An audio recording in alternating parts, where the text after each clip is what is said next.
দেখি ভাই, আপনি গুলো কি করতেছেন? কুরবানির মাংস কুত্তরে দেখা হইতেছেন। হ্যাঁ, কুরবানি মাংস কুত্তা দেখা হইতেছি। কুরবানির মাংস তো এলাকার পাড়া প্রতিবেশী গরিব দুঃখী সবাই মিলে খায়, আপনি কেন কুত্তে রেখা হইতেছেন? হ্যাঁ, তুই ঠিক বলছস। সব কুরবানি আল্লাহর জন্য হয় না, আবার সব মাংস মানুষে খায় না। ভাই, আপনার কথার তো আগাগোড়া কিছুই বুঝতেছি না। তোরা তো বুঝতে হবো না।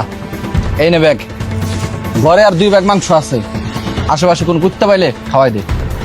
ঠিক আছে।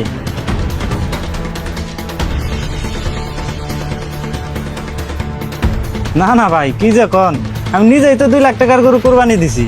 ঠিক আছে ভাই, ঠিক আছে ঠিক আছে, সমস্যা নেই, আমি যাবো নি। ভাই, আপনি যে বললেন সবুজ ভাইয়ের বাড়িতে মাংস দিয়ে আসতে, আমি তো দিয়ে আইছি। আপনি কি জানেন সে ওই মাংস কি করছে?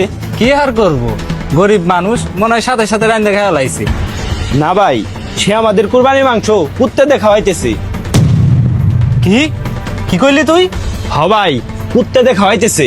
ওই ফকিন্নির বাচ্চার এত বড় সাহস, ও আমার দেয়া কুরবানি মাংস কুত্তারে দেখা হইতেছে। ফকিন্নির বাচ্চা, ওই চল তো। এই সবুজ মিয়া, ওই তুমি বাইরে আসো। ওই কথা কানে যায় না, তাড়াতাড়ি বাইরে আসো।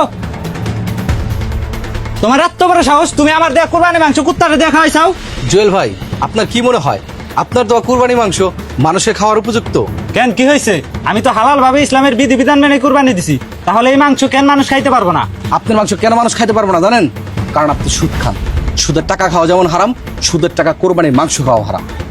মানলাম আমি সুদ খাই, কিন্তু আমারও তো একটা হালাল ব্যবসা আছে, ওই ব্যবসার টাকাতে আমি কুরবানি দিছি, তাহলে ওই মাংস কেন মানুষ খাইতে পারবো না? মানুষ কেন খাইতে পারবে না? আপনি একটু দাঁড়ান।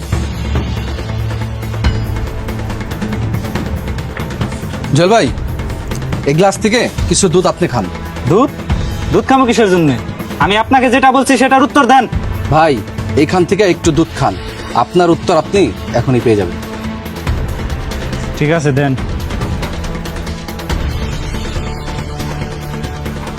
এই নেন, খাইলাম, এখন আমার প্রশ্নের উত্তর দেন।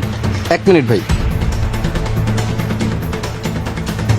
এই নেন ভাই, এখন পুরোটাই খেয়ে ফেলেন। ভাই দাঁড়ান, এই সবুজ ভাই, আপনি দুধের ভিতরে কি মিশাইলেন? জহির ভাই, রাখতেছেন কেন? তেমন কিছু না, একটু গরুর চুনা মিশাইলাম। কি বললেন? গরুর চুনা? এই দুধ কি আর খাওয়ার উপযুক্ত আছে? কেন ভাই, মাত্র তো 2 ফোঁটা দিছি, তাতে তো দুধের কিছু হওয়ার কথা না। এ দেখেন, দুধের কালারও চমনে রয়েছে। কি বললেন? 2 ফোঁটা? 1 ফোঁটা গরুর চুনাই যথেষ্ট দুধটাকে নষ্ট করার জন্য। ভাই, আপনি ঠিক কথা বলছেন। 1 ফোঁটা গরুর চুনা যেমন 1 গ্লাস দুধকে নষ্ট করে দিতে পারে, ঠিক তেমনি হালাল 1 লক্ষ টাকার মাঝে 1 টাকা হারাম থাকলে সেই পুরো হালাল টাকাকে হারাম করে দিতে পারে।